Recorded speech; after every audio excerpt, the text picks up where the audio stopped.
Hello and welcome to the first episode of the Dietetics Digest podcast. This is a monthly podcast that seeks to explore different areas of nutrition and dietetics. Hosted by me, Aaron Boyson. This episode focuses on dietetic placement. Throughout this episode, we will discuss various different aspects of placement. We mentioned things like learning outcomes. Now, that was something that was used at the specific university that we all went to, that was used to assess us and our progress through placement.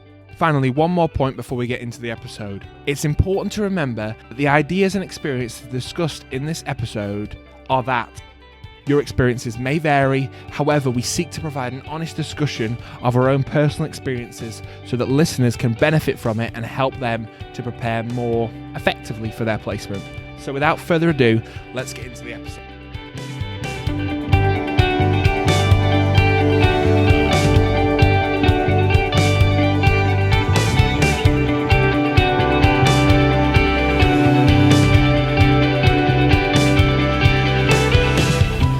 Perfect, we're ready to go. Thank you all for coming today for the first sort of recording of, I've called it Dietetics Digest so far. Yeah, sounds good. I'm not too creative with the titles, but I try my best. Got a little bit of artwork ready, so that may be released sooner or later. So we wanted to focus this podcast on something I felt that I maybe missed starting my placement. And we had certain tutorials in universities where we had our fourth year students come to us and discuss with us exactly what was required for year 4 placement. And I just wanted to add to that with a little bit more. So I've got a few people with me. So I've got Claire with me, who I know from, she's in my year at university. We're on placement together. And Su Yin, she's also a member of the BDA Yorkshire branch. And she's she's our treasurer, but also a student. So thank you. Thank you both for being willing to do this with such sort of an amateur setup, if I would say so myself. Shall I introduce myself? Oh, Aaron? Yeah. Sorry, I'm a bit but yeah, certainly. Introduce yourselves and then I'll steal from those ideas and introduce myself. So, my name's Claire. As Aaron said, I'm in final year doing dietetics at Leeds Beckett. I'm 28 years old. And I chose to move from dietetics because I'd worked a lot with children in the past and I'd seen like the difference between their nutrition and sort of their concentration levels and I guess like fussy eating as well and how it was affected from nutrition and a cooking point of view. So yeah, that's why I chose dietetics, I guess, one of the reasons. Thank you. And Su Yin? I'm Su Yin and I'm a dietetic student as well at Leeds Beckett. So I'm in my second year. So I'm originally from Singapore. As you can tell, I'm not a British citizen.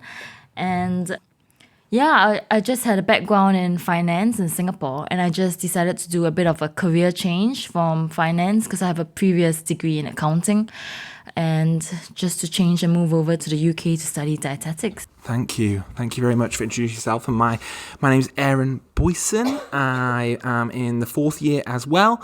I have done both of my placements. That's where my expertise in placement lies. But I've only done my placement, so I can't speak for everybody else. And everyone else's experience is different because every place is slightly different. And I originally I changed a little bit of my career trajectory. So I changed from being like an English as a second language teacher to move over to dietetics because nutrition and food was something I was interested in from a young age. And I just wasn't being fulfilled by my current career at that point. And I was always rabbiting on about nutrition and health. And my sister said, "Why don't you become a dietitian?" And I was like, I don't know what one of those is, but I'll have a look. So I went back and sort of did one of those foundation degrees or access courses, people call them. And obviously 5 years later, I am here right now. And I have my expertise in placement, as we're going to discuss today. So, so me and Claire have both been on placement and Su Yin has been on a placement. So we both have expertise certainly on placement. So the first thing I wanted to discuss today was a little bit around preparation for placement. So things that you would do to prepare in advance or things you would do sort of to get ready to go on placement. First thing I want to kick off with is still the easy one. Was the first thing I found on placement A that was really, really easy was choosing if you have to move accommodation, going for accommodation that's as close to your placement as possible, instead of going for one that has all the bells and whistles and has the good night out and the amazing. Personally, I was short of time on placement because not only are you there full time, you also have stuff to do. Maybe in the evening, you have reflecting on your day's learning, and cutting out that commute was really valuable to me on my first placement. And I noticed the difference even with a short commute on B and C placements, which were commutable, so I did commute, but that's something that I've taken from it. So you want to move over to you guys and anything you can do to prepare for placement beforehand? I definitely agree with Aaron on that point. So for example, before my A placement, I was looking at places that already had accommodation attached to them because I thought it's my first placement. I don't know what to expect. I don't want to be travelling around. I don't want to be late. I want to try and put my all into this. And I felt like being on site, like at the hospital accommodation, it would then be easiest for me. And also because it was only 3 weeks long, it wasn't too bad. I know that sometimes if you have like a B placement or a C placement where they're like 12 or 13 weeks long, I think it can be a bit dull then for some of the students because you don't always have internet or TV.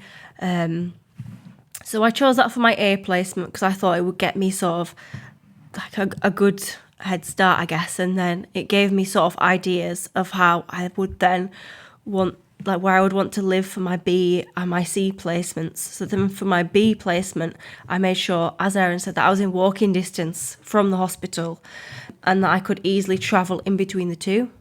Could I just go back to your A placement? Yeah. So I remember something, I wanted to ask you a question.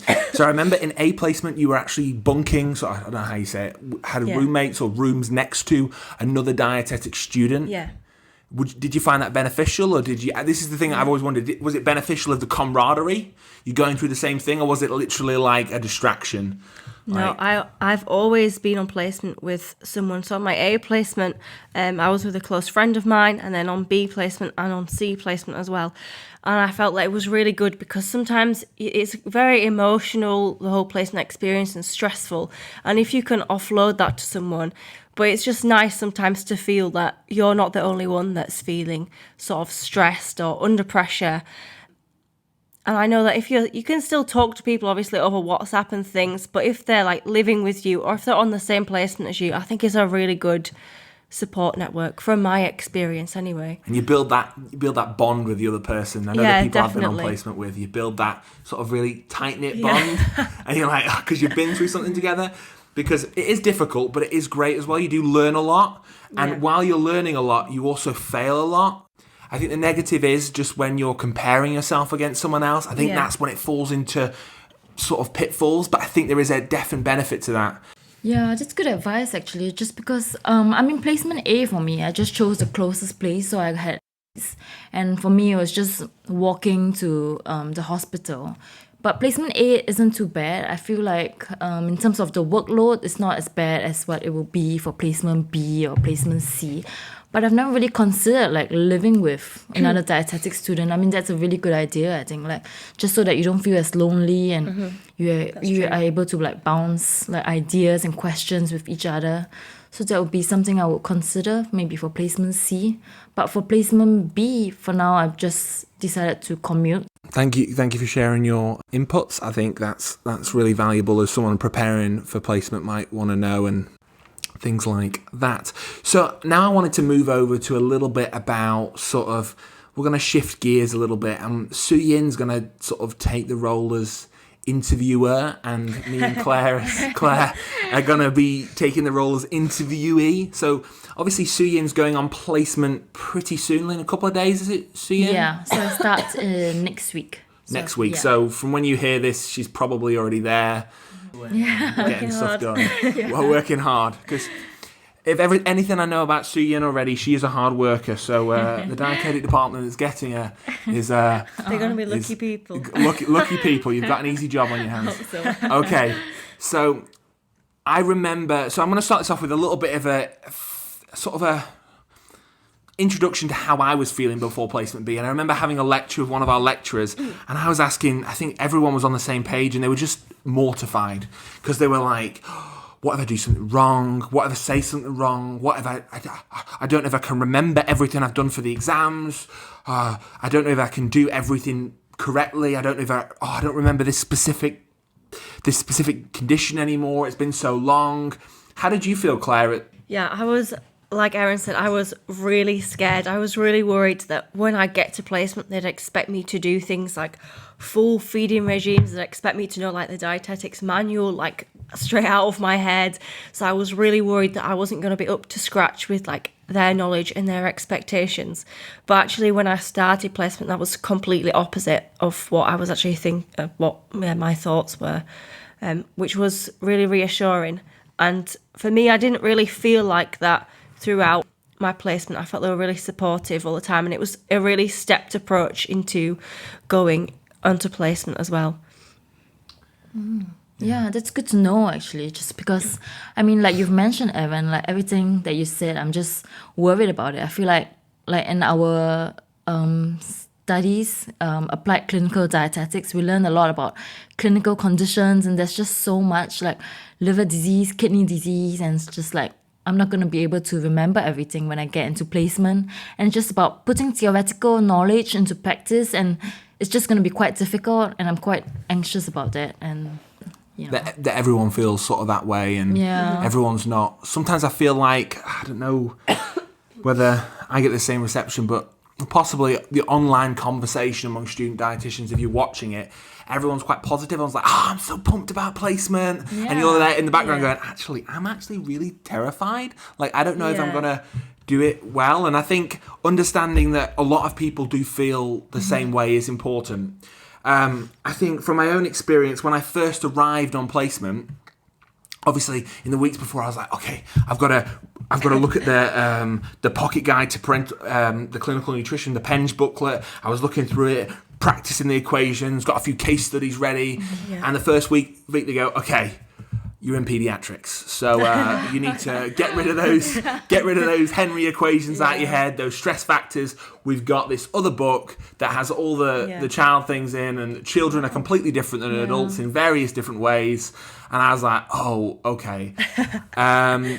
But from my own experience, I found they, like Claire, they did ease me into it. They did start off a little bit slower, and that helped me to sort of get used to it. I was even terrified going from pediatrics to adults because it had been so long since I'd actually done adult stuff. But that's a story probably for a little bit later. Yeah, that's good to know. So, just a few of my concerns. Maybe I'll just share some of my concerns going to placement B. So I know that the learning curve is going to be steep, but now that you've mentioned that it's going to be stepped approach, makes me feel a little bit better. And I know, like when I was encountering placement A as well, there was a lot of stuff about abbreviations and reading medical notes, and I couldn't get my head around it. There's just so many abbreviations, and I couldn't even understand simple sentences. And do you have any like ideas or any way to help me to read medical notes better? Is there any recommendations that you have? I guess on one of my first few days, my supervisor took me to the ward, and she got out a patient's medical notes and a blank record card, and she was like, okay, why don't you start reading through this and tell me what you think, what you should write down and things. And I had so many questions, and I actually felt really stupid because I was like, oh, what does this mean? ABX, and it means antibiotics. And I was like thinking, oh my gosh, I don't know anything. But as you go along, and as you can have a little list, for example, of abbreviations. So obviously CVD is cardiovascular disease, and you can keep them on a piece of paper in your folder that you can take around on the wards with you. So if you see something you don't know, then you can look back at it. But also, I know some trusts, they have they only allowed certain abbreviations, so they have a required abbreviations trust policy list. So they can only use those, and sometimes the dietitians will print that out for you, or you could ask about it and you can print it out and then take it up onto the wards. But in terms of reading medical notes, how to make that easier, Erin, do you know how to make that easier?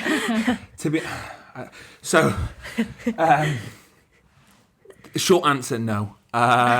It's still something that does actually scare me and makes me feel nervous, reading medical notes, because often But I think that one of the hardest things is reading those notes and developing like a crib sheet for the abbreviations. Yeah. Or depending on the rules of your trust. I don't know if it's the same everywhere. You can just whip out your phone and Google it. Yeah, you can. So Or you can go on the computer. if you want to just Google it, then you can just Google the abbreviation medical afterwards, and you go, oh, okay, that makes sense. And as you do that, you'll learn it. Some trusts don't allow that, so I am aware of that. So developing like a crib sheet, asking a supervisor, developing in your booklet like popular medications as well, and popular abbreviations is like have one of those small booklets. Yeah. Pick those up and put it in your little tunic thing. Yeah, I had a file that I took around on my placement, and I had like, the Polly Pockets, and I had A4 pieces of paper in there, and I had like little charts. So, for example, the medication, the name, the abbreviation, the group, and what it did. And so that really helped me because my supervisors were quite keen on me knowing the medication and what effect that would have, for example, on their intake and their bowels, and perhaps their feed as well, if they're on an NG feed. Even at a certain point, they don't expect you to know like the crazy, not crazy, but like the really obscure medications. Yeah, just a few common ones like in that certain area. For example, if you're in oncology, it might be like some chemo radiations or like anti-sickness medications. Diabetes, sulfonylureas, you'll need to be able to identify those. And I think the hardest thing is just... You'll get used to it, and sometimes brand names can set you off because sometimes they're written as brand names or not. So it is tricky, but you can always just, if you don't know what something means, just pop it into a search engine, have a quick look. If they use electronic notes, I don't know if the place you're using electronic notes. You can often like right click. But for those who are, you can often right click and see what the medication is or other terms for it. Because it might be like, for example, one that is used a brand name, metformin. Sarcua was one of the brand names, I think. I remember. I've only ever read it. I don't know if I've said it out loud because you always refer to it as metformin. But yeah, and I don't think that's anything to be afraid of either. Because I remember on my C placement, I think I asked one of the dietitians, what does that medication do? And she's like, I'm not sure. But she did the right click and then read it, and she's like, that's how you can, an easy way to work it out. So it's nothing to be too worried about, I don't think, especially on B placement. You're just getting used to everything, and you've not been in such a big like acute hospital before, so I guess you sort of, as you get more exposed to it, you get more familiar with it, so it shouldn't be. Yeah, you get used to the way the medical notes are structured, the way people write, and then you move to a different section of the hospital and you have to learn it all over again. I found that the hardest actually, moving to a different part of the hospital, or I was in quite big places, and they obviously gave me loads of experience in loads of different areas, but the double-edged sword of that is you get loads of different experience in loads of different areas, which is fantastic. But also, when you move to another area, you're like, I think, crap, I can't remember exactly what this does or anything like that because it was so long ago and you've been trying to learn loads. And from my own experience, they were actually really understanding about it. They especially if you just moved there, they would help you and show you the way around. And often they'd give me like a few days to sort of find my feet in that area, which was often helpful, especially on placement B. That was my experience. Yeah, and usually they give you a timetable beforehand, maybe sometimes before you start placement or in your first week. So then you can see which specialities you're going to be going into.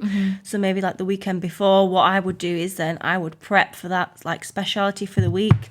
And kind of put the rest to the back of my head so I could just focus on that for that amount of time. Not all trusts do that though. I'm not sure the one. I think the one you're going to does. We're not. But I know others don't. So for those listening, some of them don't. So to be honest, I would just ask. Like I would go up to them. Obviously, I've never been in this situation, but I would just try and, because obviously they are busy. They've got lots of things to do. But I would just ask a couple days beforehand, or even if you have a timetable, like I did in both of my placements, possibly if it's a big place you're going, it's a big hospital, email the person beforehand and say, hey, I'm coming to you, and explain the situation. I'm nervous. I may not. And just, I think being open and honest, first of all, is the best policy. Like going in, instead of like faking it till you make it, you really just can't if you don't feel confident. I just go in, be honest, say, I'm feeling really, really nervous. I would like to look at some things. What do you suggest that I look at? And some of them have even sent me like packs over, like little PDFs or whatever, which is some of them are quite long. So if they do that, just tell them like, could you narrow it down to a page or two, or a couple pages or whatever? Which pages should I look at? Which pages are the most out of all 100 pages? But to be honest, learning to read a 100-page document might be useful for one of your modules next year. Would Claire agree with that? Yeah, I definitely agree. It's a good point, I guess. Like just emailing and asking. Is there a point where students can be a bit annoying where they ask too many questions, you think? I don't think so. I think I was always trying to ask questions because I think it shows that you're enthusiastic and that you're wanting to learn things. I think if you're sometimes sitting back, they might think that you're not that interested or you're not that enthusiastic, and you don't want them to think that. So I would say just ask. Like, there's no harm in asking. Yeah, I think Claire might know this from my personality, maybe in lectures and things. I am a nightmare for asking questions. I ask questions about everything. Sometimes I even, and this is probably a warning for people, I ask questions to see if they contradict anybody else. Probably just, I like to think it's to aid my understanding and develop my knowledge. But I was nervous about not being able to ask questions because I might bug them. But I think the important thing about questions and talking to supervisors and people that in the BDA branch we know and we relate with, it's really about the timing of the questions. If you ask the questions at an appropriate time, like maybe not while they're trying to do something and they're quite urgent, it might be worth not asking a question, writing them down. But maybe at the end of the day or at a quiet time back in the office, go, insert supervisor's name here. I've got a few questions. Do you mind if I ask them? And I think they'd be happy with that.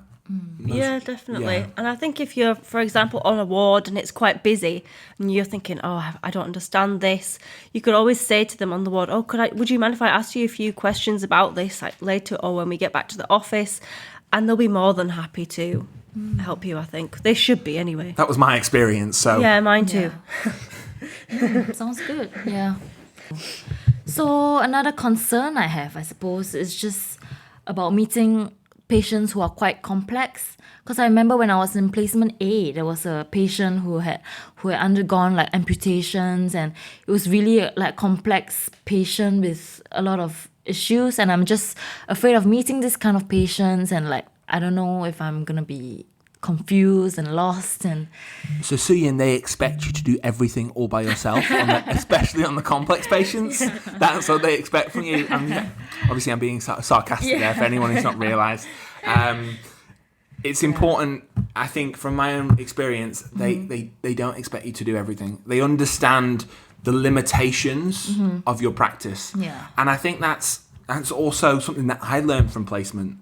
I learned that I actually don't know a lot. It sounds really weird. It's like that Dunning-Kruger effect. It's like you get when you literally know nothing, you think you're a genius in the topic. You know a little bit of information, you think you're a genius. That's why all the self-styled gurus online all think they're geniuses.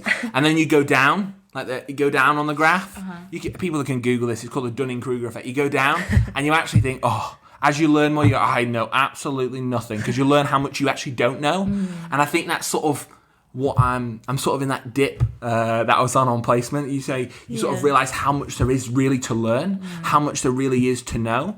And I think the supervisors realise that as well. And I don't, from my own experience, they didn't put me in any situation where I was like, oh, I don't know what to do, and then leaving me to make decisions. Oftentimes they would put me something that was completely in my scope, and I was able to do, and I knew.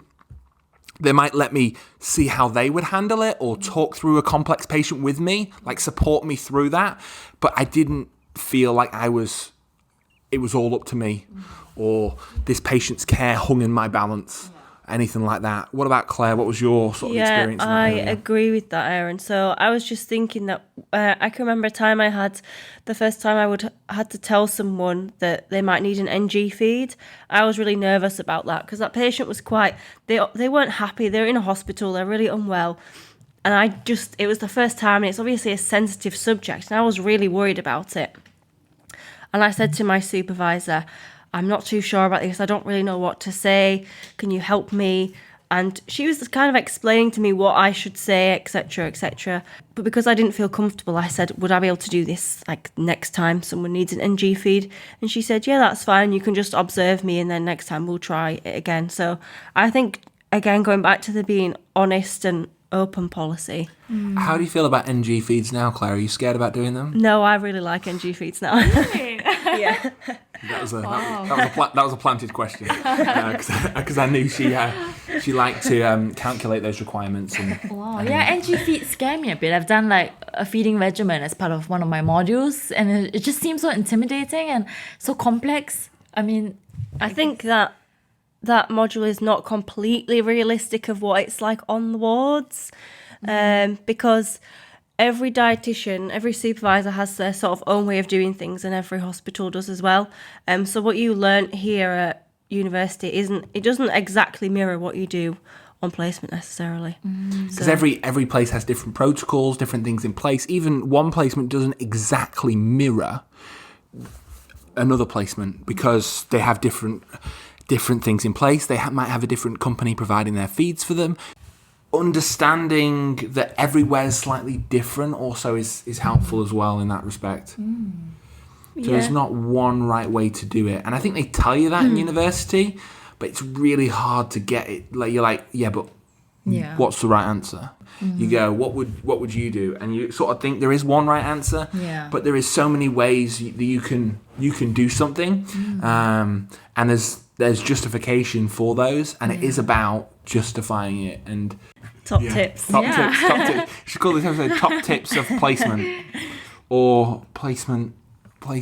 Is it alliteration? Placement pointers. Placement Pointers. pointers. That's a good one.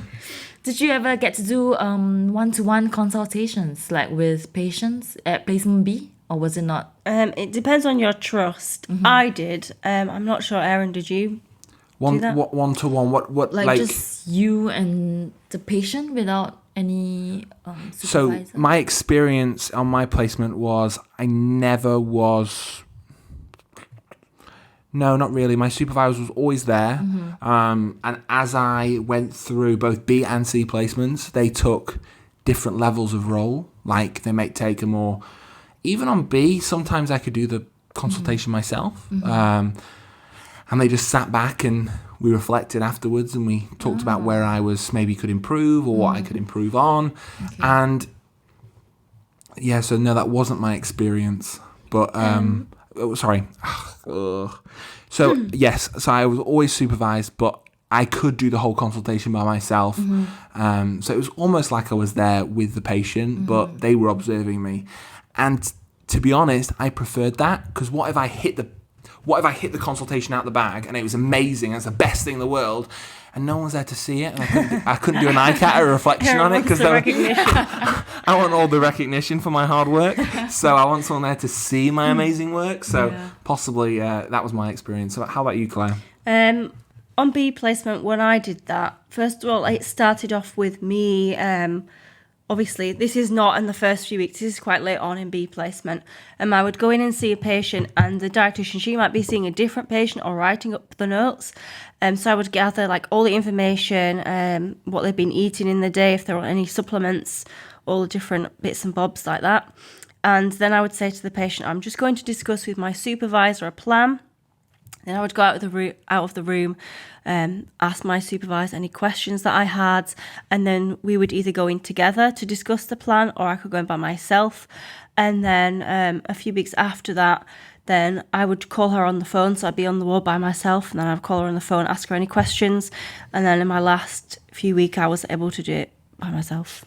So, but it totally depends on your trust and the supervisor and the department, and I think sort of how busy they are as well, and the amount of students that they have.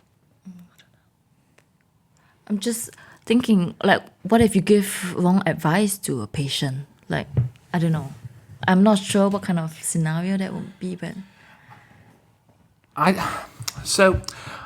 don't think. I think you could do that. You could definitely give wrong advice to a patient. That is possible. But if I ever gave wrong advice to a patient, I wonder what would happen. And my supervisor would go, actually, he's a student. That's not right. And he would just correct me. So I was being observed. Yeah. And they just go, he's not right. He's wrong. And I don't think I ever did, actually. Because I think, as I said before, you've got that sort of on placement within the first couple of weeks. You'll probably hit this wall and probably think, oh, I know nothing. None of my learning is worth anything. Joke. Obviously, you learn a lot, but you start to learn how much you don't know. Yeah. And I think overcoming that for myself was more important than being overly confident and just throwing out advice here, left, right, left, and everywhere. So I think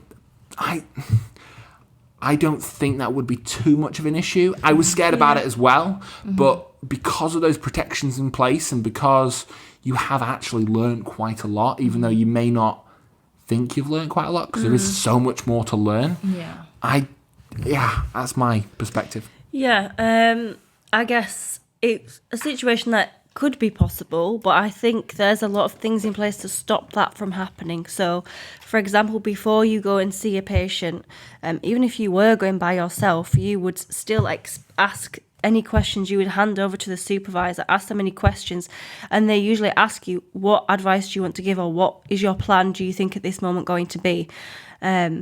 So I guess there's where any problems can be ironed out. And if you were really stuck on what advice to give and thought, am I going to give the wrong advice to this patient? You could just say, is it okay if I talk to someone senior or my supervisor and I get back to you? Or you could ask your supervisor to come in with you if you were by yourself. But I think I don't know if that will happen. In fact, I was so scared on placement B, nervous, scared, whatever.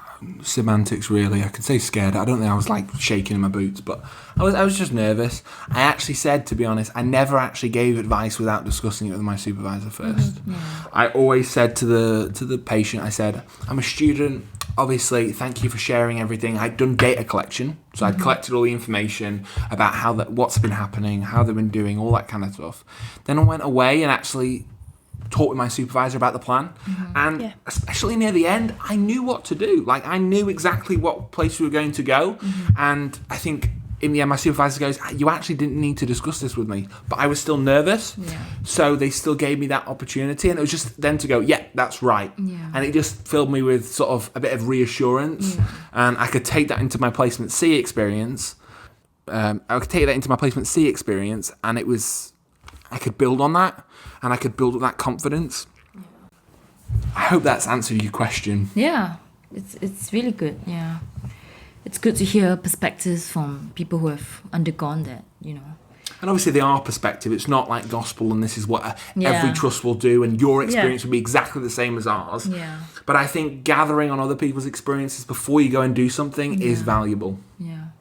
So what happens? I'm just always concerned that patients are sleeping and having to wake patients up. I don't know. I feel like I don't really want to wake them up, but I have to wake them up.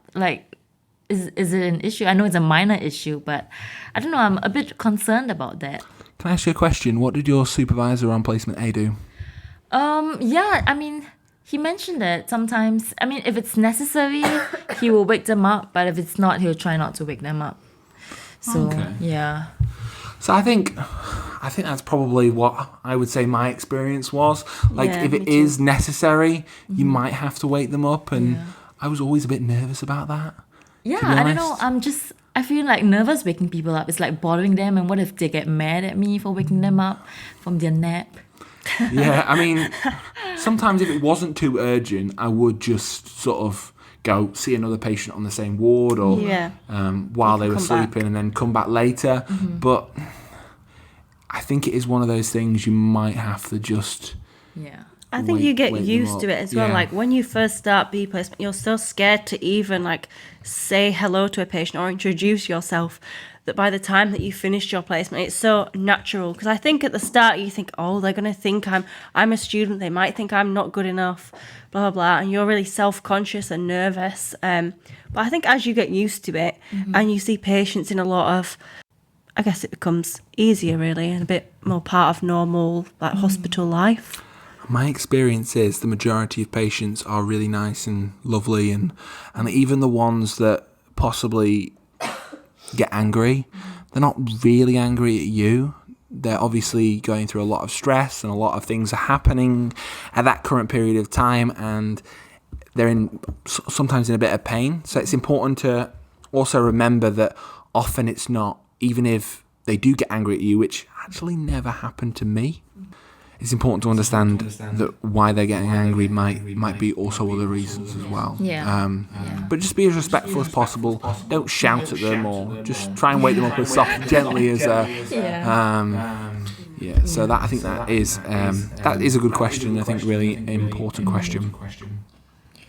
Did you ever encounter like cases of refeeding? That's quite complex to me. And Yeah, I think a lot of the time. I think maybe more than you expect. It depends which kind of wards you are on. For example, I was on a lot of oncology wards, so a lot of the people there weren't eating much for long periods of time, and they lost a lot of weight and they had really low BMIs. So there was for me, on my experience, I had quite a lot of experience with refeeding. But it also depends on the hospital you are at. For example, if you're in community-based or if you're more clinic-based, for example, doing diabetes clinics, I think it's rare that you would come across refeeding. But the trusts do have policies, and your supervisor is definitely going to be there, so you can definitely discuss it with them. And there were a number of times where I would forget that they could be at risk of refeeding, and the supervisor would remind me, is there anything else? Is there anything else? Do you think they're at risk of refeeding? I'm like, oh, actually, yeah. But I guess when I was saying you have your files to carry around, you can write it down. For me, I had it wrote in like big capital letters, like refeeding in stars, so that I would remember to address it with patients, so I wouldn't forget it. Yeah, it is something that you are. Because you've got so many other things to remember, it might be quite easy to maybe forget, unless you're perfect, of course. So it is one of those things and maybe after we have this conversation, you'll be just like hearing these bells in your ear going, refeeding.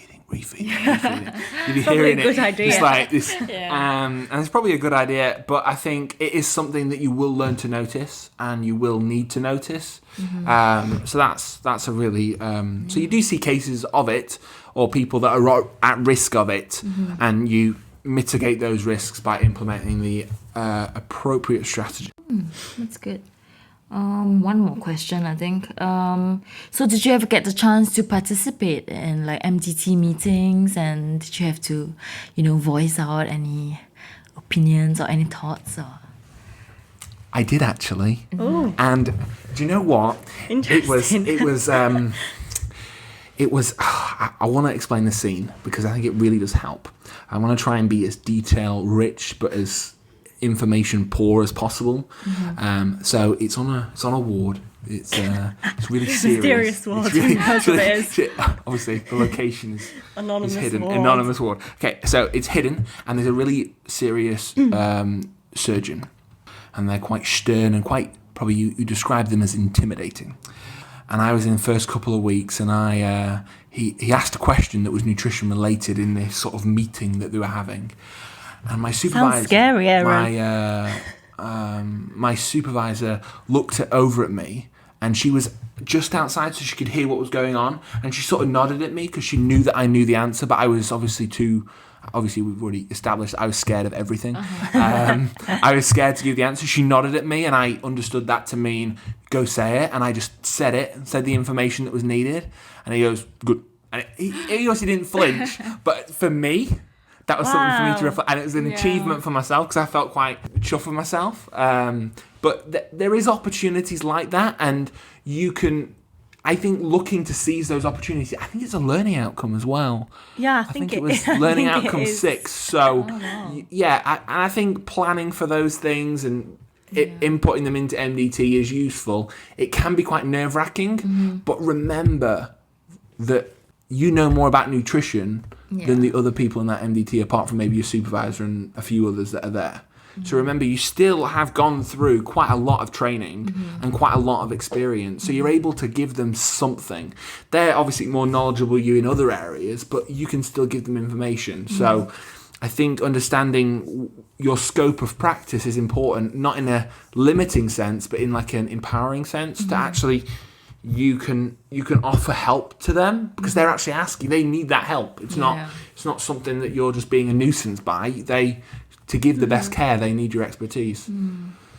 I didn't speak in an MDT meeting from what I can remember, but obviously I spoke to medical staff and other nursing staff and allied health professionals on the ward, and there was a time where I did not. For example, they wanted to remove the patient's NG feed, and I didn't think that was the right thing to do, and I discussed it with my supervisor. And she just told me to go ahead and speak to the doctor about it. So I think it's just like a confidence thing, really, just building on your confidence. Try not to be afraid to speak to people on the ward at all. And then I guess when you're in those situations where it's more intimidating, you've sort of got like a baseline bit of confidence there, I think. Did you speak to the doctor about it? I think I did, or maybe it was the nursing staff. I can't remember, but I explained that because they weren't eating enough, and I think their sodium was high, that they were at risk of dehydration, and they hadn't been on a food chart long enough for me to see if they could eat by themselves, so they didn't come off the NG. Might be helpful. Yeah, I always feel like just because they're doctors, they know everything. We're all working to help the patient anyway. Yeah, definitely. So is that the end of your questions then? Yeah, I think it's more or less, I think it's time, maybe me and Claire can run through a few things that we possibly think are maybe important tips. One I was actually asked by a friend the other day who was going through an experience, and I think would be valuable to point out. On placement, quite often you're with a lot of different supervisors, and they might say something slightly in conflict with one another. So one supervisor might say something in conflict with another, and obviously as a student, you're like, oh my goodness, they're conflicting with each other. Let's break them loose to the entire department. This dietitian said something different. However, what I found really helpful for my learning, that was my immediate reaction. And I think it is a lot of students' immediate reaction. What I learned from actually being on placement is they're allowed to conflict, and I think phrasing the question is not in a sense of, oh, but such and such does this, but phrasing it in a question of like, oh, that's different than the way such and such did it. Have I missed something? Is the context different? Is there something that I haven't quite grasped? And phrasing it in that kind of sense, one, helps you to understand a little bit about difference of context. So a patient being in a completely different situation and understanding how context might change things slightly in advice. And secondly, also is a slightly more polite, in less of a way, oh, I got you, or I tricked you, or whatever. It's being more inquisitive and really asking why, instead of saying, you're wrong, or this is conflict, because you might actually be wrong. There might be a certain level of information that you might have missed. There might be a completely different context, or such and such told me differently. Yeah, because the patient had a completely different condition, so therefore the recommendations are different, or it was a completely different stage of the condition. So I think it's important to remember that, and the way you ask questions is important as well, and being sometimes as respectful as possible. Yeah, I think that's a good tip, Erin. I think you have the most experience regarding that. I don't know if I can add on anything to that. But I guess one of my points I would say as a tip for placement would be try and be as organised as possible.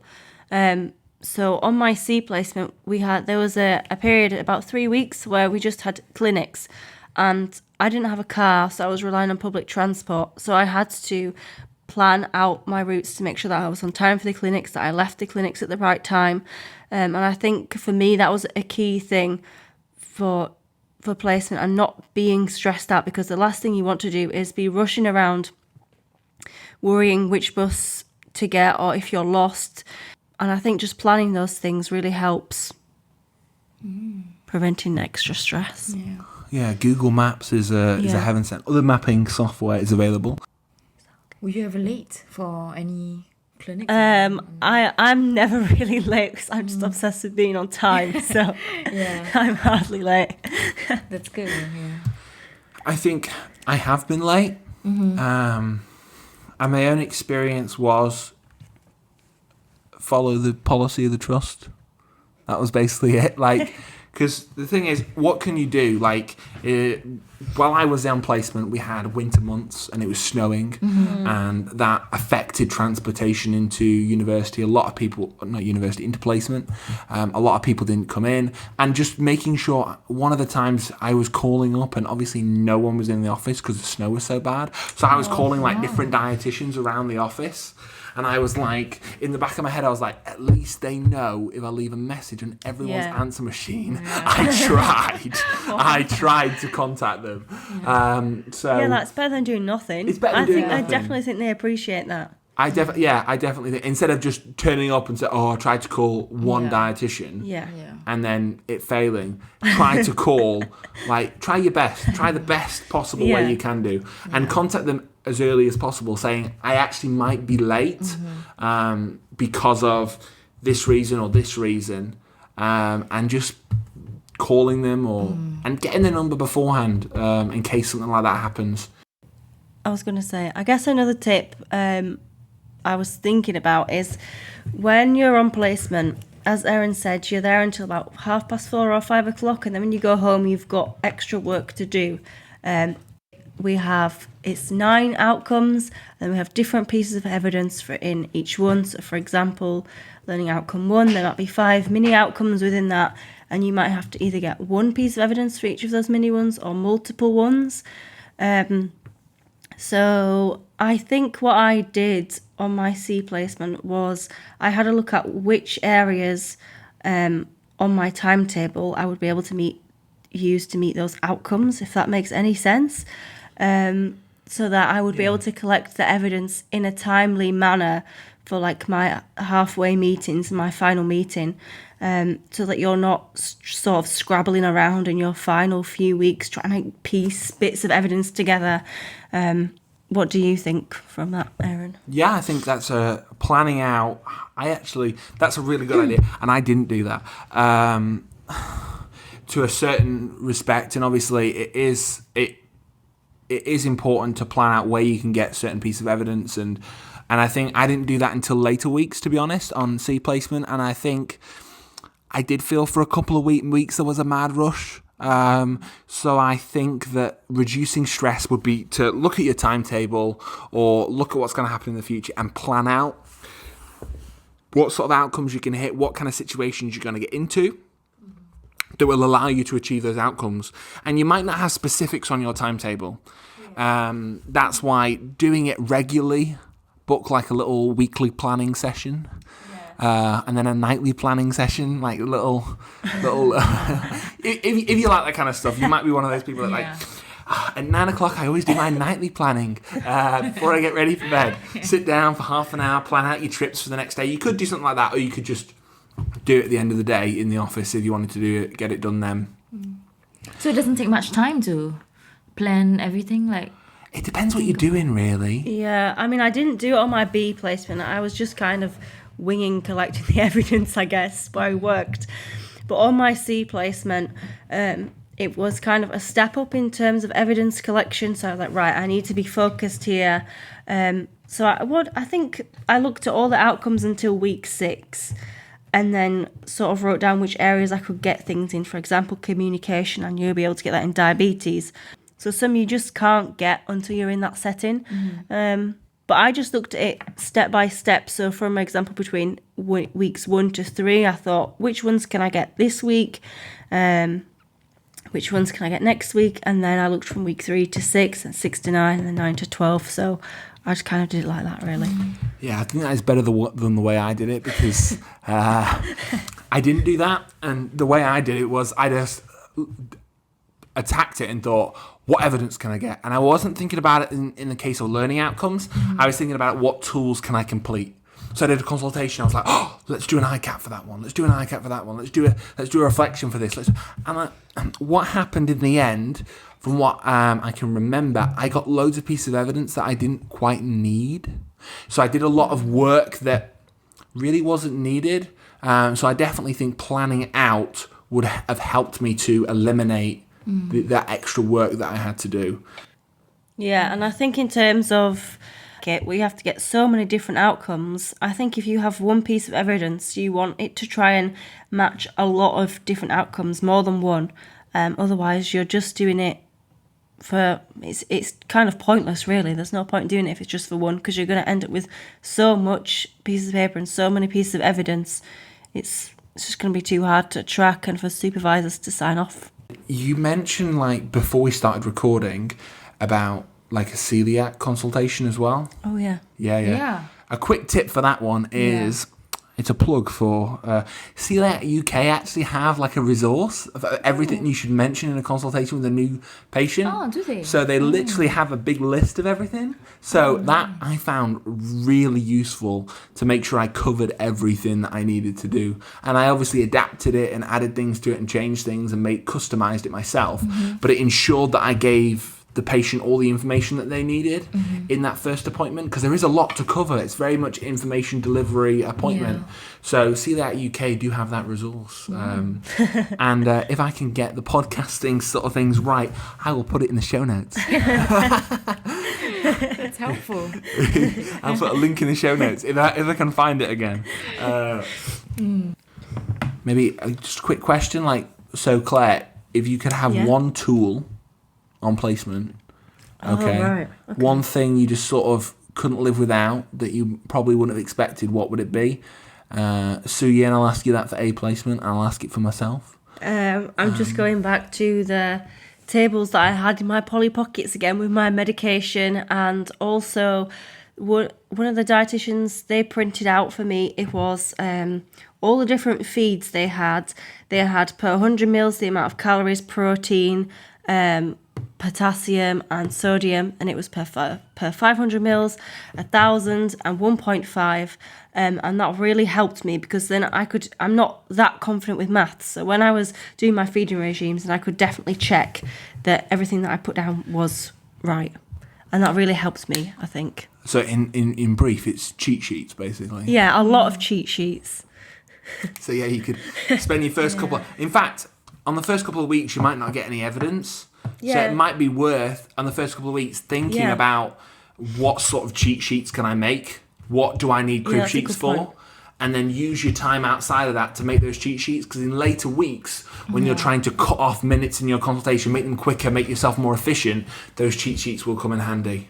And also I had another kind of cheat sheets. It was split into A, B, C, D, E.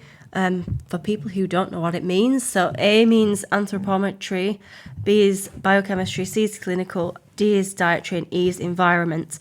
And I had this for like a standard ONS patient, and in my A box I would have different things of which measurements I could ask for or collect, like weight history, current weight, must, weight loss, and then I would do that for each single box, and I would carry that around with me on the ward and use that as like a little checklist to make sure I'd got everything at the end of each consultation. One of the things I found useful actually was, it sounds a weird thing, but I found, do you know the feed companies? They make their own applications. You know what, the nutrition did not work on my phone. Okay, so there's lots of different feed companies, and obviously it depends on the place where you are. So having either a printout or having the application's good because it's updated regularly, but I am aware that not all trusts allow you to use the application.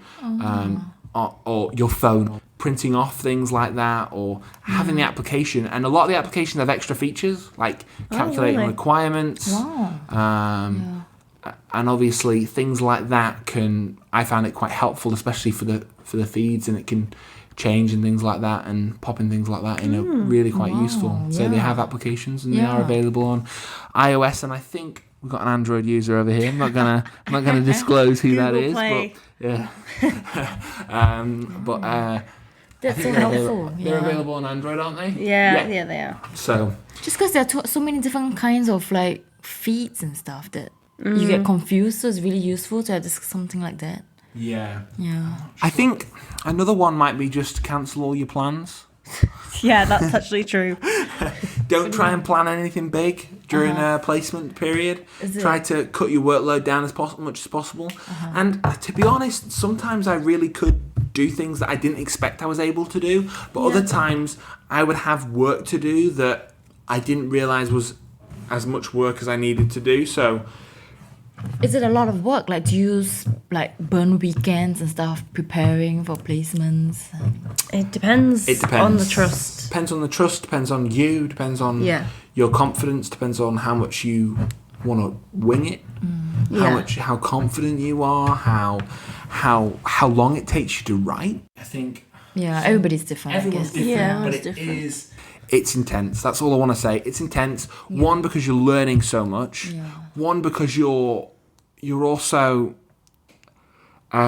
basically like you're reflecting on everything, and you're going deep into your weaknesses and your shortcomings. Yeah, that's really true. Actually, you start to like doubt yourself a lot on placement. And I think Aaron said to me on placement, it's really hard when it's not only you critiquing yourself, but it's the dietitian and multiple people, and that's every single day for 6 months. It is really hard, sort of emotionally as well. Yeah, I think that is the case, and I'm not saying that anyone was particularly nasty about it, but that constant thing is something that I just wasn't used to. And I don't think every single consultation you're reflecting on, you're going really deep into it, you're talking about it with another person, and that is quite an adjustment, and it is quite difficult. So I think the point of mentioning this is just to understand that if you're on placement right now, or you're going on placement, remember that you're not alone in feeling that way. You're not the only person who's sort of... Yeah, definitely talk to other students, or if you don't want to talk to other students, maybe your like tutor from university. I definitely think you need to talk about it, otherwise it could just make the situation worse, really. Yeah, I think that's a good thing. But also, just don't... I think one thing, don't compare yourself to anybody. Because one thing that I learned is everyone is different, in a different situation, in a different place. Like, for my own example, week 4, placement B, I was terrified of doing a calculation because I'd not done an adult calculation on either placement yet. By 7 weeks into placement, I had not seen an adult patient. So I was on a paediatric A placement, and then I was in the paediatric wards for the first 4 weeks of my B. So I was terrified, but nobody else could relate with that. So you've got to make sure that you're not comparing apples to oranges. Yeah. You know, you compare. You're not overly being critical of yourself, and remembering everyone's different. Even if someone was in the same trust as I was there, I'd been in paediatrics for 4 weeks. Yeah. I had a completely different experience. And when they're in paediatrics on the last week, they don't have a clue about calculating children's requirements. Whereas I'm a whiz, like in week 2. You know, everyone comes at things slightly differently. Yeah. And I think when you compare yourself, you can often be overcritical of yourself and undercritical of other people. And just remembering that. I think on one of the dietitian offices, they had on one of the walls is comparison is the thief of joy. Which I think is a really good saying, especially for placement. I think it's important to talk with other students, but try to avoid, or even if you do, remember what I said here, what Claire said here, that every situation is different, even if someone is in the same trust perspective. Yeah, I agree with that. Don't compare yourself. Yeah, that's a good advice. Like, even for life advice. Yeah, definitely. Like motivational. Yeah, we should Podcast. snap this. We should snap this and put it on YouTube as like motivational. I should have got the video up and then you could have really seen my face during that emotive sequence. But I also wanted to clarify something. So throughout the podcast, maybe you could construe it as we've talked a little bit about the struggles of placement, but I just wanted to conclude with the fact that I actually, looking back now, I learned so much. It was difficult, it was hard, but I learned so much. I developed relationships with fellow students that are really strong because we've been through that. I also, looking back, I actually sort of have really fond memories of it. Like I remember certain really things and you're it. like, oh, remember when we did this? Or remember when we did this? It's actually quite enjoyable looking back. And you have moments where you cry. And I had a few moments where I cried because it's just really difficult. And I don't want to shy away from that, but I also don't want to shy away from it. It's a really big learning experience and a really positive one for myself. So I just wanted to make that sort of final remark. Yeah, end it on a positive note. Yeah, that's good. I'm looking forward. Yeah. Yeah, you pumped? Like nervous, kind of pumped, you know? Yeah. To be honest, I think it's normal to be nervous about these things. Yeah, definitely. Yeah. But remember that, again, for Suyin and anybody actually, to be honest, most dietitians that I've talked to who've been through placement recently understand. And if you message me on any of the social interweb platforms and that kind of thing, I'll message back. And if anyone, I don't know, you might want to talk. I suggest someone in your same university who's going through the same thing. But anyone who's willing to, if you just want to message me or open up to anyone, it's perfectly fine. And if you want any advice or help, I can offer it. But remember, when we offer advice, it is only advice based on our own perspectives, and it's not to be taken as gospel for all different situations. And listen to your supervisor and the trust where you are on what is required for your placement as a dietetic student. Just to make that clear, the thoughts and opinions shared in this podcast are thoughts and opinions and not officially endorsed by the B or anyone affiliated with the... Thank you. Thanks for having us, Suyin. It's really good, yeah. And Aaron for providing all the equipment. Yeah. This great setup. Well, I also thought what would be really good in the future to get back together, and it'll probably be remote, but to get back together when me and Claire have had experience of supervising students. True. Oh, wow, yeah. And Suyin's been on placement. Oh my God, that's a really good idea. And then be like, how have our perspectives changed? Because obviously they're just opinions based on our experiences. So when we've had experience actually supervising people, it might change. So I think we might be able to offer something slightly more as we get more. That'll be interesting. Get a different perspective. Yeah, definitely. A change in perspective. Yeah. That's a little teaser for the future. So thank you all for listening, and goodbye.